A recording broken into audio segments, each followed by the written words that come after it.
On April 20th of this year, we all know there was an explosion on BP's Deepwater Horizon oil rig. And for 3 months over the summer, we watched the oil well below the rig gush oil freely into the Gulf of Mexico. A government panel has determined that BP spilled 205.8 million gallons of oil. BP agreed to put $20 billion aside in a fund for cleanup. It also indicated that it would pay, quote-unquote, all legitimate claims related to the disaster. But there's two problems with this. First of all, it's hard to measure the true scope of the damage. And it's hard to know how much BP is talking about when it says it's going to pay all legitimate claims.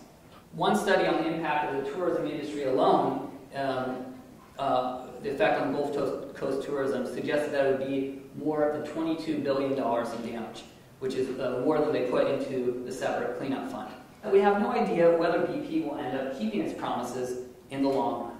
And there's good reason to believe that it might not keep its promises.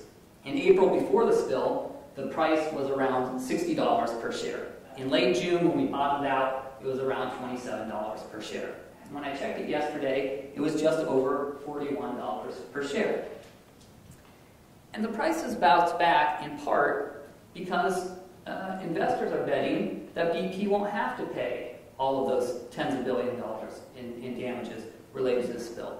They're betting that BP will do the same thing that Exxon did, that they'll wait for public attention to die down, that they'll drag things out, and that ultimately they'll settle for pennies on the dollar. The BP disaster has only been the most recent reminder, the reminder we didn't need, as one writer put it, for refreshed awareness that the gas we buy is far more expensive to our country than what any of us pay at the pump.